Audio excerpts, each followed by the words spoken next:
Assalamualaikum warahmatullahi wabarakatuh. Saya Zulaiman Mirza Kifli dari kelas Bahasa Melayu 5 ingin membentangkan tugasan 2 PRKA 3012 pengajaran dan pembelajaran, iaitu pembentangan RPH. Baiklah, pertama sekali kita lihat maklumat asas RPH ni. Mata pelajaran Bahasa Melayu yang melibatkan tahun 5 cemerlang yang terdiri daripada 20 orang murid. RPH ini dilaksanakan pada tarikh 22 Februari 2022, iaitu pada hari Selasa dari pukul 8 hingga 9 pagi, yang bertemakan keselamatan yang bertajuk etika cyber. Kemahiran fokus pada RPH ni adalah pada sesi PDP ini adalah memfokuskan tata bahasa, iaitu kata berimbuhan. Standard kandungan yang diambil adalah 5.2, memahami dan menggunakan bentuk kata mengikut konteks. Manakala standard pembelajaran 5.2.1, memahami dan menggunakan kata berimbuhan mengikut konteks, kata berimbuhan awalan dan kata berimbulan akhiran. Seterusnya kita lihat objektif pembelajaran. Pada akhir pengajaran dan pembelajaran ini, murid dapat mengenal pasti 30 kata berimbuhan awalan dan akhiran yang terdapat di dalam teks dengan betul. Yang kedua, membina 30 ayat menggunakan kata berimbuhan awalan dan akhiran yang disenaraikan dengan betul.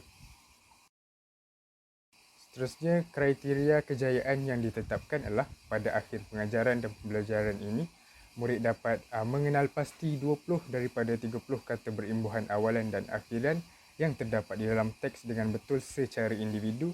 Yang kedua, membina 20 daripada 30 ayat menggunakan kata berimbuhan awalan dan akhiran yang disenaraikan dengan betul secara individu. Seterusnya, sistem bahasa yang terlibat iaitu sebutan dan intonasi, di mana murid perlu membaca teks dengan menggunakan sebutan bahasa Melayu baku dan juga melibatkan pelbagai kosakata sebagai contoh cyber, memulaukan dan etika. Seterusnya kita lihat pengisian kurikulum. Pengisian kurikulum yang berkaitan dengan ilmu pendidikan keselamatan dan juga melibatkan bahasa, di mana murid perlu menggunakan sebutan dan intonasi yang betul semasa membaca teks buli cyber. Seterusnya, nilai murni yang diterapkan dalam PDP iaitu keselamatan diri, bertanggungjawab dan berhati-hati. Manakala teknologi maklumat atau TMK yang terlibat dalam sesi PDP kali ini iaitu guru menggunakan slide Canva untuk pembentangan dan menayangkan teks kepada murid. Juga menggunakan aplikasi Google Meet di mana kelas PDPR itu berlangsung. Seterusnya, guru juga menerapkan unsur kebat atau kemahiran berfikir aras tinggi di mana murid perlu mengaplikasikan kata imbuhan semasa membina ayat. Seterusnya, kita akan lihat kemahiran insaniah yang terlibat, iaitu kemahiran komunikasi antara guru dan murid dalam kelas ataupun murid bersama murid itu sendiri. Seterusnya, pembelajaran berterusan dan pengurusan maklumat. Kita lihat pula strategi pengajaran dan pembelajaran. Yang pertama, pembelajaran konstektual, iaitu hubung kait pengalaman murid. Kedua, kemahiran berfikir, iaitu memahami apa yang diajar oleh guru, murid dapat memahami dan mengaplikasi dalam aktiviti yang akan guru beri. Yang ketiga, kecerdasan pelbagai, iaitu verbal linguistik. Yang keempat, BCB, iaitu membaca secara mekanis, mendengar dengan berkesan apa yang guru ajar.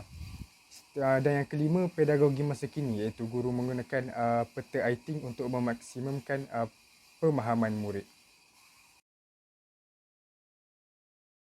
Berikut merupakan bahan bantu mengajar yang digunakan semasa PDP, iaitu buku teks tahun 5, slide Canva, peta iting dan lembaran kerja untuk aktiviti murid. Seterusnya, pengetahuan sedia ada, iaitu murid pernah melihat berita mengenai etika cyber melalui televisyen. Seterusnya, kita akan lihat aktiviti pengajaran dan pembelajaran. Yang pertama, set induksi yang mengambil masa dalam lingkungan 5 minit. Dalam set induksi ini, murid akan ditunjukkan dengan satu video yang berkait dengan tajuk pembelajaran pada hari ini, iaitu video etika buli cyber melalui pautan YouTube.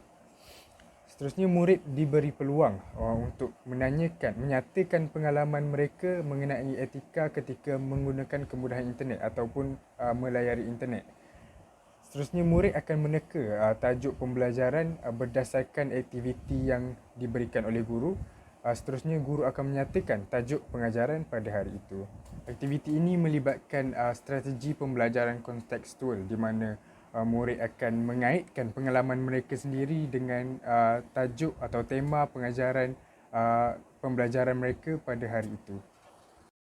Seterusnya, kita akan masuk kepada langkah pertama, aktiviti pengajaran dan pembelajaran, di mana akan mengambil masa sekitar 15 minit yang melibatkan kemahiran membaca.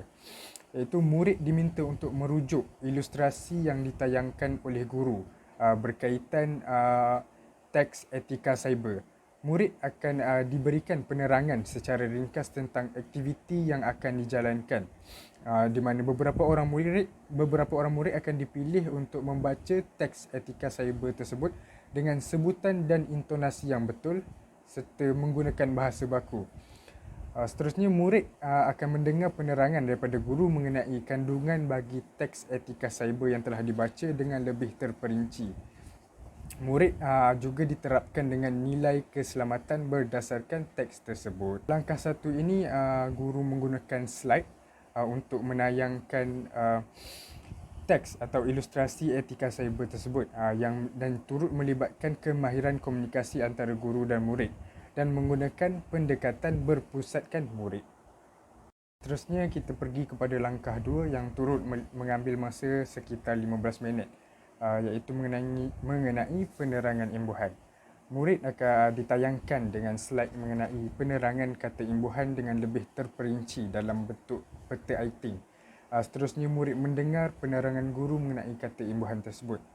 Murid diminta untuk mengenal pasti kata berimbuhan awalan dan kata berimbulan akhiran yang terdapat dalam teks atau ilustrasi yang ditayangkan oleh guru sebentar tadi.